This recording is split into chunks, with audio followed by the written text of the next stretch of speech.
Welcome to Silent Queen's Rise. He told her he was stuck in a deposition. He said it in the calm, measured tone she had trusted for 11 years. The voice he used with clients, with partners, with anyone who needed to believe he was the most dependable man in the room.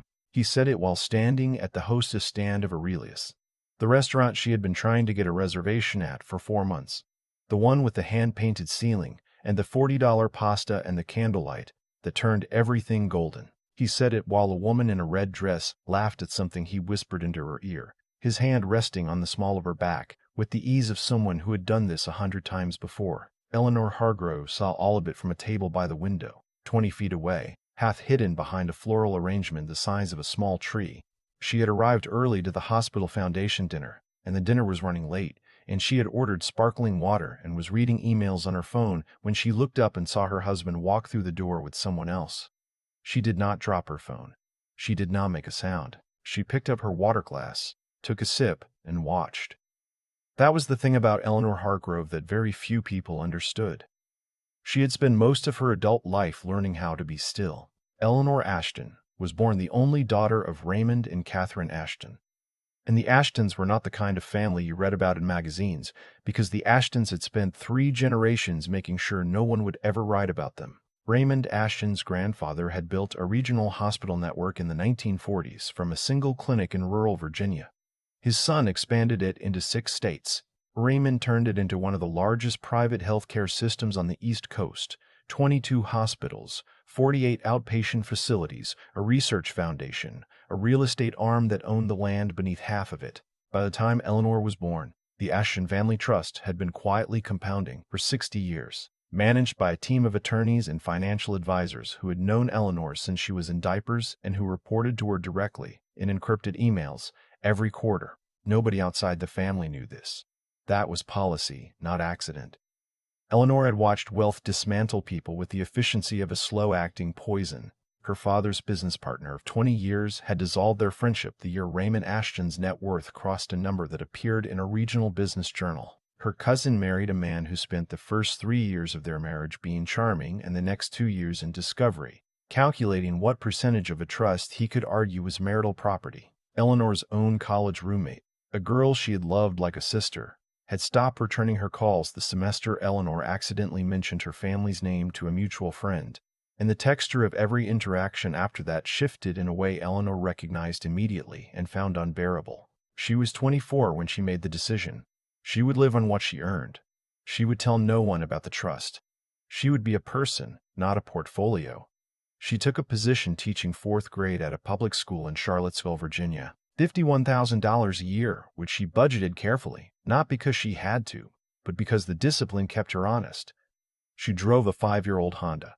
She rented a 1-bedroom apartment with thin walls and a radiator that clicked all winter. She dressed like a woman who bought things on sale because she thought about money. And she did think about it. The way you think about a foreign language you've chosen not to speak in public. Always present. Deliberately silent. She met Daniel Merritt at a friend's birthday dinner when she was 27. He was a 3rd-year associate at Callaway Whitmore, one of the most respected corporate law firms in the state, and he carried himself with the particular confidence of a man who had been told he was exceptional. So many times he had stopped questioning it. He was handsome in an architectural way, sharp jaw, good posture, the kind of face that photographed well and aged the way ambition ages, slowly and visibly. He talked about his cases with a fluency that might have been mistaken for passion, but which Eleanor recognized after some observation as performance. He was not passionate about law. He was passionate about being seen as someone who was passionate about law. There was a difference, and Eleanor had been cataloging that difference her entire life. But he was kind that night. When the birthday cake arrived and their friend got tears in her eyes, Daniel was the one who started the clapping and kept it going until the moment passed gracefully. When someone at the table made a comment that landed wrong, Daniel changed the subject without making it obvious he was doing it. When he walked Eleanor to her car, he asked about her students. She had mentioned them once, briefly, and he asked a follow-up question, which meant he had been listening instead of waiting to speak again. That was the detail that stayed with her. He listened. Or he seemed to. Eleanor had spent her life being listened to by people who were actually waiting to learn the size of her inheritance. Daniel, who believed she was a schoolteacher with a modest apartment in a Honda Civic, seemed genuinely interested in what she was saying. She did not trust it immediately. She tested it, the way she tested everything, methodically, over time. They dated for 14 months before she agreed to marry him. In that time, she watched how he treated people who couldn't do anything for him.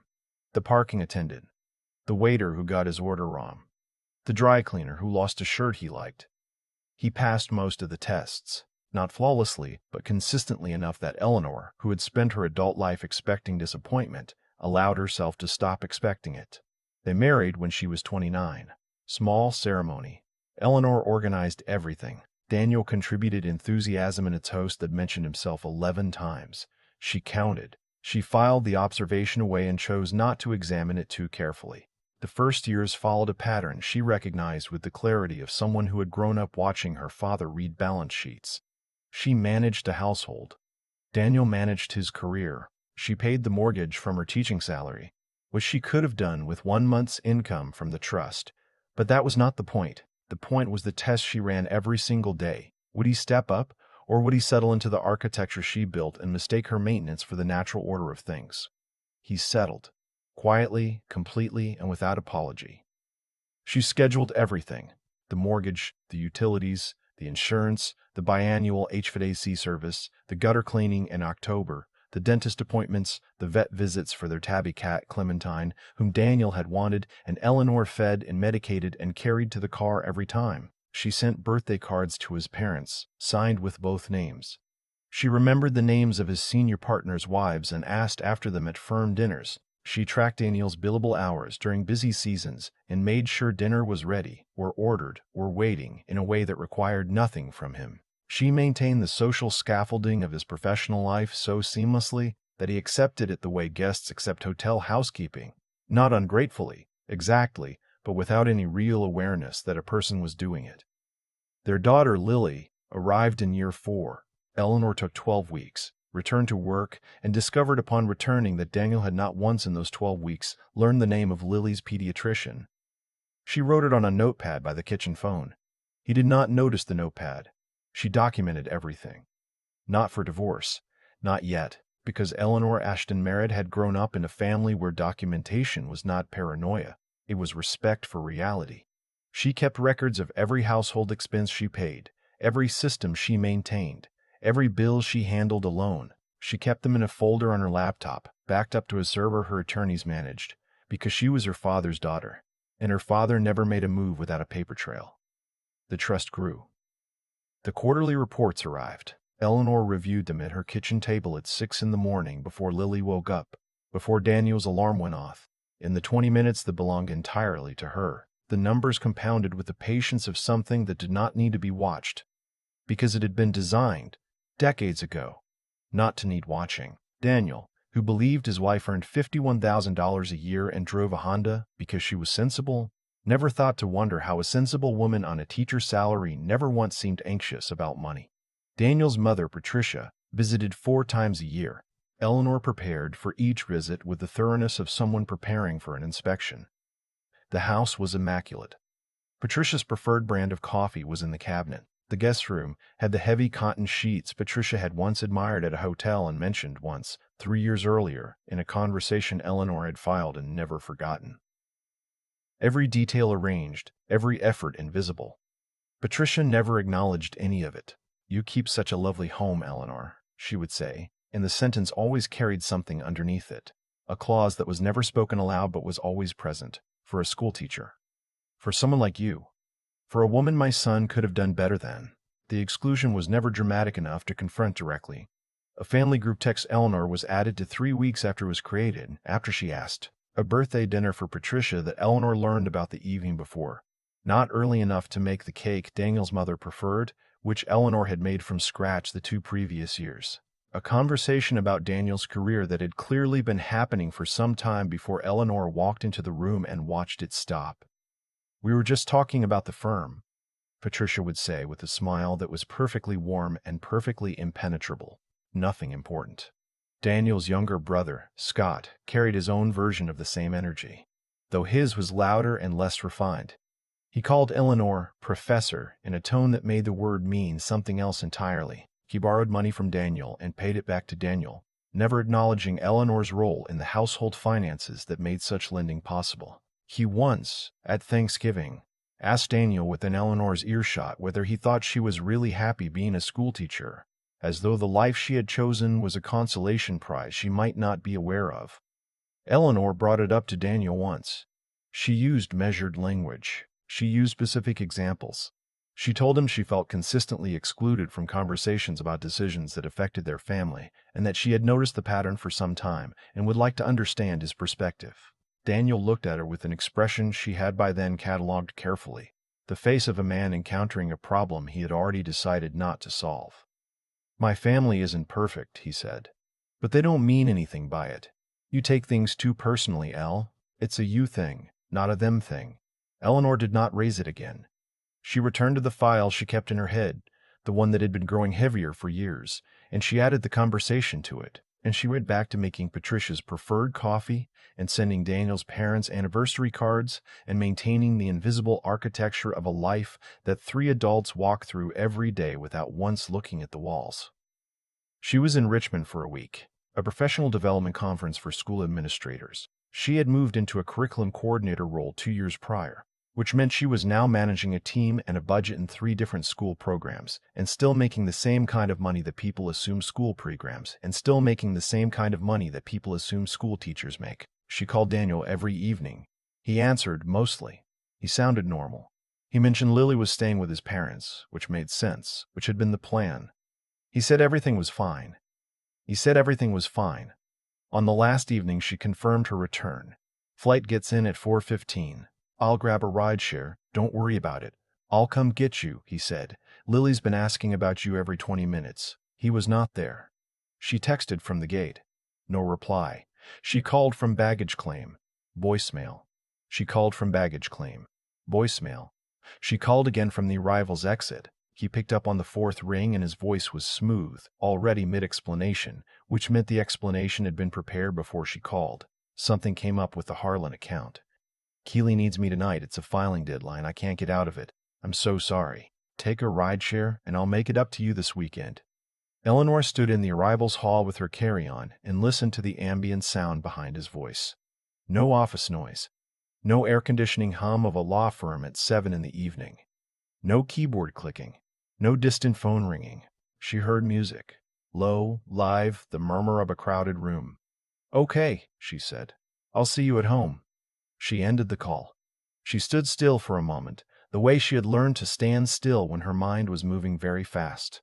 And then she opened her rideshare app and requested a car to take her not home, but to the address of a restaurant that a colleague had mentioned at dinner 2 nights ago as the hardest reservation in the city to get. The driver dropped her in front of Aurelius at 7:43. She walked in without a reservation, and the hostess recognized her from the Hospital Foundation events, and the hostess found her a table near the window with a small smile and a slightly lowered voice, and Eleanor sat down and ordered sparkling water and opened her email and was reading nothing, really, when she looked up through the arrangement of white peonies in the center of the table and saw Daniel Merritt walk through the door with a woman she did not recognize. She watched him hold the door. She watched him take the woman's coat. She watched him speak to the hostess with the particular ease of someone who had been here before, and she watched the hostess lead them to a table in the alcove, the good table, the one with the banquet seating and the candles and the view of the courtyard garden, the table you got when you came often enough to be known. Eleanor picked up her water glass. She took a sip. She watched. The woman was about 35, dark-haired, wearing a forest green dress and heels she wore as though she hadn't thought about them. She and Daniel did not look like colleagues. They looked like 2 people who had been comfortable with each other for long enough that they had stopped performing comfort and were simply inside it. He touched her hand across the table, not reaching for it, already there, already a habit. Eleanor did not look away. She watched them for 11 minutes, which she counted because she needed something to do with the part of her brain that was very calm and the part of her brain that was doing something else entirely beneath the surface. Then she picked up her phone and sent Daniel a text. "Hope the Harlan filing is going okay. Don't wait up." She watched him, from 20 feet away, feel his phone buzz in his pocket, glance at the screen, and put the phone back without reacting. She watched him lean forward and say something that made the woman in green laugh. She watched him signal the waiter for a second bottle of wine. She put her phone down. She ate dinner. She ordered the $40 pasta, which was exceptional. She tipped 30% and said a warm goodbye to the hostess who had seated her. And she walked out of the restaurant into the night air of Richmond and stood on the sidewalk for precisely 30 seconds with her eyes closed and the December cold against her face. Then she called a number she had not dialed in 2 years. "Margaret," she said, "it's Eleanor Ashton. I know it's late. I need to schedule a meeting with you and the full trust team. Monday morning. Full authority review. Can you make that happen?"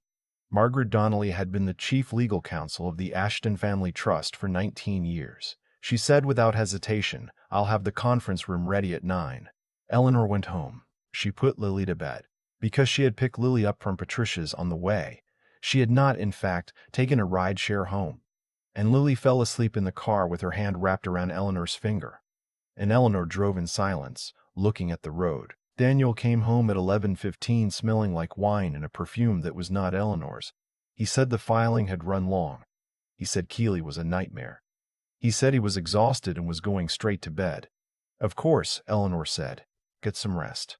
She sat in the kitchen after he went upstairs, and she opened her laptop, and she pulled up a document she had been keeping for 3 years, which contained every household expense she had paid alone, every appointment she had made alone, every birthday card she had sent with both names, every school pickup and pediatrician visit and insurance renewal and property tax payment that had happened without Daniel's awareness or involvement.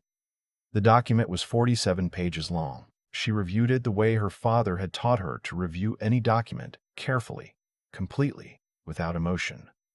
Then she opened a second document and began making a different kind of list. The next 5 months moved at the pace that she set, which meant they moved precisely. The first thing she did was quiet and took 3 weeks to arrange. The Ashton Family Trust held a real estate portfolio that included, among other things, a commercial property downtown, a mixed-use building in the city's most active development corridor, a building that multiple investment groups had been competing to purchase for 2 years. One of those investment groups included 3 partners from Callaway Whitmore. One of those partners was Daniel. Eleanor had known about the bid for 8 months. She had reviewed it in a quarterly report the previous spring and had set it aside without action because at the time she had been giving the marriage the benefit of her doubt. She was no longer giving it that. She did not block the sale. She had her attorney schedule a meeting with the building's property manager and initiate a long-delayed structural assessment that was, technically, overdue. The assessment was thorough. It took 6 weeks. During those 6 weeks, the investment group's financing window closed. The deal fell apart. Daniel spent 11 days trying to understand what had happened to an obstacle none of them could identify, because the obstacle was an assessment report submitted by a firm that reported to a trust managed by a name that Daniel Merritt had never once thought to look up in 11 years of marriage to Eleanor Ashton. The second thing happened in February. Eleanor had spent the previous 8 years serving on the board of the Charlottesville Children's Hospital Foundation in a quiet capacity, attending meetings, reviewing proposals, contributing through a donor-advised fund that was listed under a family office name no one would recognize. In February, she made a different kind of contribution, the Ashton Foundation, which had been dormant in all public-facing ways for the duration of Eleanor's marriage, because Eleanor had not wanted to explain it, announced a 7-figure gift to fund the expansion of the hospital's pediatric oncology wing. The wing would be named the Ashton Family Pediatric Center. The naming announcement ran in 3 regional business publications. It included a photograph of Eleanor at the groundbreaking, in a charcoal blazer, standing beside the hospital's chief medical officer. The caption read, "Eleanor Ashton Merritt, representing the Ashton Family Foundation at the announcement of the Ashton Family Pediatric Center." Daniel's senior partner called him into his office the following Monday to ask whether the Ashton family was Eleanor's family, because Callaway Whitmore had been trying to develop a relationship with Ashton-affiliated entities for years. Daniel said he would look into it. He did not call Eleanor to ask. He Googled her family name and spent 45 minutes reading about a healthcare empire that had been compounding since before he was born. And then he sat at his desk in the office he was so proud of and looked at the wall for a long time. Eleanor got a text from him at 2 in the afternoon. "Can we talk tonight?" She replied, "Of course. I'll make dinner." She made his favorite, roast chicken, the one with preserved lemon and herbs. The one that took 3 hours if you did it right, which she always did it right, which she always did. She set the table properly. She lit the candles. She put Lily to bed at 7:30. Daniel came home at 8. He sat down at the table and he looked at her, and he was trying to arrange his face into the expression of a man who had questions, but underneath it, he already had answers, and the answers had shaken something loose that his confidence had always kept bolted shut. "Is it your family?" he asked. "The Ashton Foundation. Is that your family?" "Yes," Eleanor said. "And the Ashton Family Trust. The one that owns, yes." He was quiet. He picked up his fork and put it down. "Why didn't you tell me?" Eleanor looked at him steadily. She had been waiting for this question, not with anger, which she had already moved past, but with the kind of patience that comes from knowing exactly what you're going to say and simply waiting for the moment to say it. "I didn't tell you," she said, "because I wanted to find someone who would love Eleanor and not the trust. I was testing whether that was possible. And I found out it wasn't possible. Not because of the trust, but because of you." She picked up her wine glass. "You never asked, Daniel. In 11 years, you never once asked about my family, my finances, my history, my goals. You never asked how the mortgage was always paid on time, or how Lily's school fees were covered when the property taxes were due the same month, or why a woman on a teacher's salary never once seemed stressed about money. You didn't ask because you weren't curious about the answer. You were living in a life I maintained, and you mistook the maintenance for the scenery." Daniel set his fork down entirely. "That's not fair." "The Harlan account filing," Eleanor said. "Tell me about it."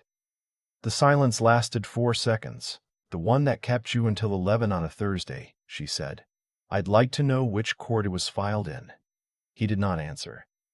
She opened the folder she had placed on the empty chair beside her, the one he hadn't noticed, which itself said something, and she took out 4 pages, credit card statements. 3 restaurant charges at Aurelius over the past 7 months. A hotel reservation in Alexandria on a weekend Daniel had described as a firm retreat. A florist receipt for a bouquet delivered to an address on Maple Hill Drive that was not their home. She laid them out one by one, the way her father had taught her to present evidence, in order, without comment, letting the document speak first. Daniel looked at the pages. He watched the table fill up with the paper record of choices he had made over 17 months, and his face moved through something complicated and arrived nowhere good. "I was at Aurelius that Thursday," Eleanor said. "I was seated 20 feet from you. I watched you order the wine. I watched you hold her hand. I watched you look at your phone when I texted you about the filing, and I watched you put it away." "Cassidy is," he started. "I know who she is," Eleanor said. This was true. It had taken 4 days and a private investigator whose services she charged to a discretionary account, and it had been straightforward. "You've been seeing her for 17 months. You have better taste in restaurants than I gave you credit for." Daniel was quiet for a long time. "I'm sorry," he said finally, and he sounded like he meant it, which was the strangest and least useful thing he had said. "I know," Eleanor said. She closed the folder. She folded her hands on the table. "The divorce paperwork will be filed Monday. I've arranged for Lily to stay with my parents next week while we work out the immediate logistics. You can stay in the guest room until we've agreed on a transition plan, at which point you'll need to find another arrangement." "Eleanor, we have a daughter," she said. "That is the only reason this conversation is happening in person instead of through Margaret Donnelly." She stood. She picked up the folder. "Lily loves you. I am not going to make this harder for her than it has to be. I would ask you to extend me the same consideration." She walked to the kitchen. She wrapped the leftover chicken. She turned off the lights over the stove. "The Briar Corridor property," Daniel said from the table. "The deal that fell through? My partners have been trying to figure out what happened with the assessment. Was that the assessment was scheduled by the property management firm on behalf of the asset's owner?" Eleanor said. "The assessment was overdue. These things happen." She turned off the dining room light on her way to the stairs. The months that followed moved at the pace of paperwork, which is to say they moved slowly and then suddenly. The divorce was not contested in any meaningful way. Not after Eleanor's attorneys filed the initial disclosure of assets, and Daniel's attorneys called back within 24 hours sounding different than they had sounded before. The house was sold. Custody was shared. A schedule Lily eventually adapted to with the resilience of children who have been made to feel safe by at least one of the people responsible for them. Cassidy lasted until April. She had met Daniel Merritt and seen a man with a beautiful home and a flawlessly organized life. A man who always knew the right restaurant and the right wine and the right thing to say at a dinner party. A man whose domestic life seemed to run on its own. She discovered, over the course of 4 months in which she spent increasing amounts of time in the house Eleanor had vacated, that the domestic life did not, in fact, run on its own. It ran on Eleanor. The bills that weren't being paid, the school forms that weren't being submitted, the vet appointment that Clementine, whom Eleanor had taken with her, along with Lily and the silverware her grandmother had left her, no longer needed to be made. The friends who stopped calling because the social architecture of Daniel's life had been built and maintained by someone who was no longer interested in maintaining it. Cassidy left on a Wednesday. She did not make a scene. She simply looked at the version of Daniel Merritt that existed without Eleanor Ashton's labor holding it upright, and she made a quiet calculation, and she left. Daniel found out about the property 3 weeks later. Not from Eleanor, and not from her attorneys.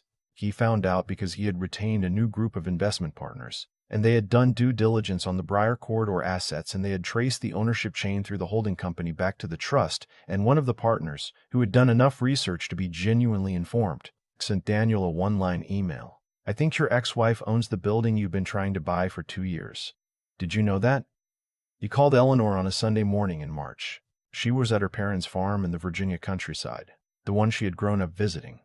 The one Lily now called the big house with the horses, standing in the kitchen drinking coffee while her father read the paper and Lily ran across the back field with 2 of the farm dogs. She let it ring 3 times. "Daniel."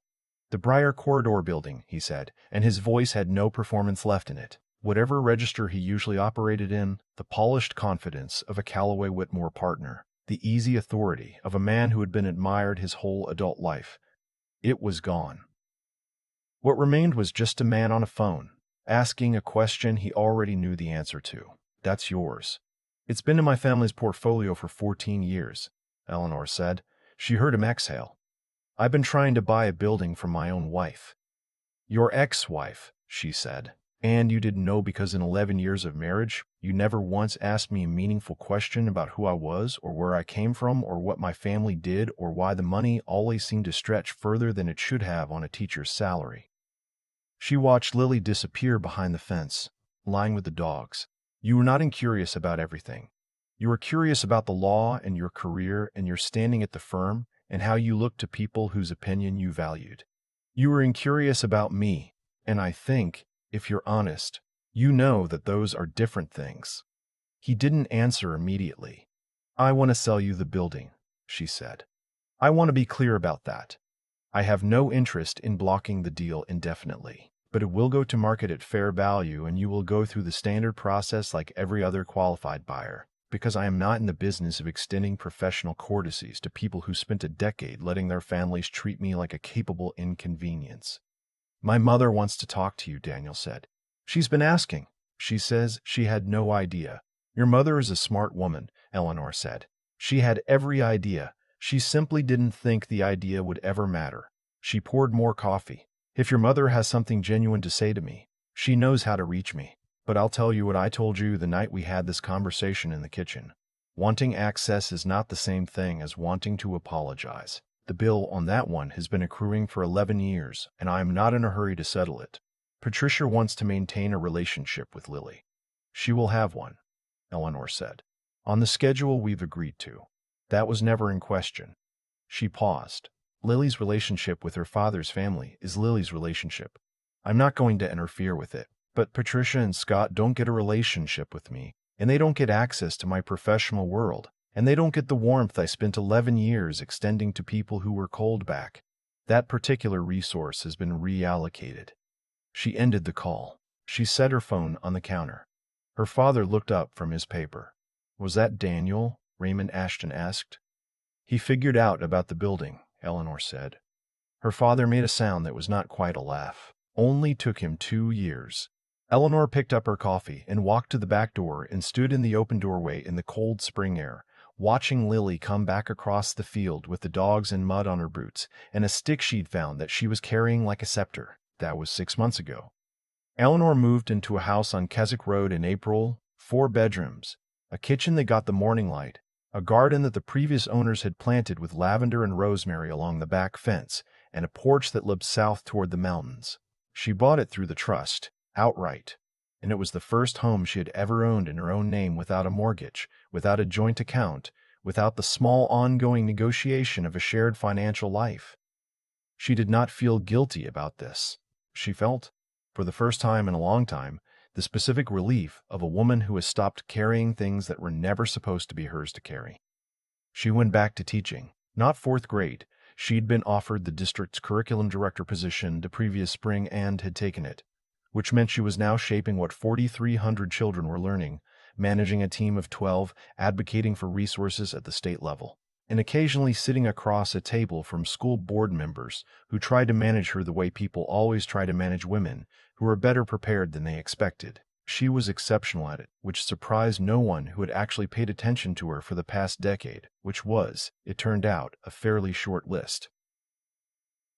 The Ashton Foundation came out of dormancy in a deliberate and public way. Eleanor joined the board officially and took the role of executive director, which meant the operational skills she had spent 11 years applying to a household and a school system and a marriage were now applied to a philanthropic organization with a 9-figure endowment and a focus on early childhood education and housing stability for single-parent families. The first annual report ran a photograph of Eleanor at the foundation's Richmond office, at a desk that was covered in exactly the organized kind of chaos that meant real work was happening. She looked nothing like the woman Daniel thought he had known. She looked nothing like the woman she had spent 11 years pretending to be. The profile in Virginia Business ran in September. 1,400 words, 3 photographs. 1 paragraph about the divorce framed as context rather than subject, and 11 paragraphs about the foundation and the trust, and the Ashton family legacy, and Eleanor's vision for where it was going. A colleague forwarded it to Daniel with no message, the way colleagues do. He read it in his car in the parking garage of the building where he had worked for 12 years, sitting in the dark for 20 minutes, reading the same sentences twice. He recognized the work ethic. He recognized the organizational intelligence. He recognized the capacity for managing complex systems that he had, for 11 years, labeled as controlling and demanding and too much. He did not recognize the scale. He had never looked far enough to see the scale, because looking would have required being curious about someone other than himself, and that had simply never become a habit. Patricia Merritt sent Eleanor a card in October, handwritten, 2 pages. The kind of thing that takes time and costs something. Eleanor read it once, placed it in a drawer, and thought about it for several days before she decided what she thought. She thought, too late, but not nothing. She thought, a woman who sends a card like this knows something is different now and is trying to reposition, but may also be a woman capable of genuine regret, and those things can be true at the same time. She thought, I do not owe her a relationship, but I do not have to decide today what I owe her. She left the card in the drawer. Lily started 2nd grade in September and lost her first tooth in October and declared that she wanted to be a veterinarian and a baker and also possibly a scientist. And Eleanor said that sounded like a completely reasonable plan and helped her set up a notebook where she could write down questions about animals, which Lily called her research book and carried everywhere. On Tuesdays and Thursdays, Lily was at Daniel's. On Wednesdays and weekends, she was at Keswick Road, where she had claimed the bedroom with the window seat that looked out over the lavender, and where she had installed Clementine as permanent resident of the armchair by the radiator, and where she had declared the back garden, after some consideration, perfect. On a Friday evening in November, Eleanor sat on her porch in a wool blanket she had bought the week she moved in. The nicest blanket she had ever purchased, and she had not checked the price tag before she bought it, and she did not regret this. And she watched the last light go behind the mountains, and she thought about the restaurant. Not Daniel, not the woman in green, not the way his hand had rested on the small of her back with the ease of long habit. She thought about the moment she had looked up through the peonies and seen him walking through the door. And instead of crumbling, instead of going cold or hot or sideways, she had simply watched. She had taken a sip of water and watched and counted 11 minutes and eaten a meal and tipped 30% and walked out into the night. She had always thought of her stillness as a thing she had learned out of necessity. The posture of a woman who had decided, early and for good reasons, not to show her hand. But sitting on the porch in the November dark, she understood something different about it. The stillness was not a strategy. The stillness was her.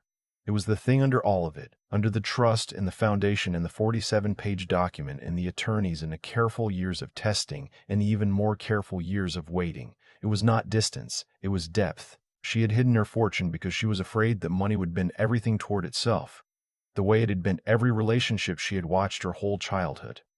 She had been right to be afraid of that. She had been right to be afraid of that. She had been wrong to think that hiding the money was the same as being seen. You could strip away every advantage, every number and every account, every building with your family's name on it, and present yourself as plain as possible, and still not be seen. Daniel had not failed to see her because of the trust. He had failed to see her because he had never developed the habit of looking. The money was irrelevant to that. The money was a footnote. The actual text of the story was a man who found a woman useful and called it love, and a woman who found a man kind once and called it enough, and 11 years of the distance between those two things. She pulled the blanket tighter. Clementine appeared at the back door and regarded the porch with the skepticism of a cat encountering cold air, and then retreated inside. A plane moved across the sky to the south, its lights blinking in the dark, heading somewhere. Eleanor watched it pass. She thought about Lily asleep upstairs, one hand always curled around the edge of her blanket even in sleep, the way she had been sleeping since she was an infant. She thought about the lavender that would come back in the spring. She thought about the meeting she had Monday morning with the Foundation's Grants Committee, and the school board presentation on Wednesday, and the call with Margaret on Thursday about a new allocation the trust was considering in a housing nonprofit that was doing exceptional work in 3 cities. She thought, this is mine. All of it. This porch and this dark and this mountain and this work and this daughter sleeping upstairs, none of it was given to me. The money was given to me. Everything else I built. She reached for her coffee. It had gone cold. She drank it anyway. There is a particular kind of woman who spends years making herself smaller than she is, not out of weakness but out of a theory that love, real love, requires the playing field to be level, and that the only way to level it is to obscure what makes you large. Eleanor Hargrove had built her life on that theory, and she had tested it rigorously, and the results were in. The theory was wrong. Not because love doesn't require a level playing field. It does. But the field isn't leveled by making yourself smaller. It's leveled by finding someone whose first instinct, when they meet you, is to ask who you are. Not what you have, not what you can provide, not what shies you appear to be, but who, actually, you are. Someone who asks and then listens to the answer. Someone who, after 11 years, would still have questions. Eleanor had tested love against anonymity and found that some people cannot love what they cannot see, and some people cannot see what they have never learned to look for, and those are not failures of love. They are failures of attention, and Eleanor Ashton Merritt, Eleanor Ashton, now again, on every document that mattered, was no longer available to be someone's oversight. She was home. She was exactly the size she actually was. And the view from here was nothing like the view from where she'd been standing before. Some women discover what they're worth and fall apart. Some women discover what they're worth and fall silent. Eleanor Ashton discovered what she was worth and simply stopped pretending it wasn't there. That turned out to be enough. That turned out to be everything.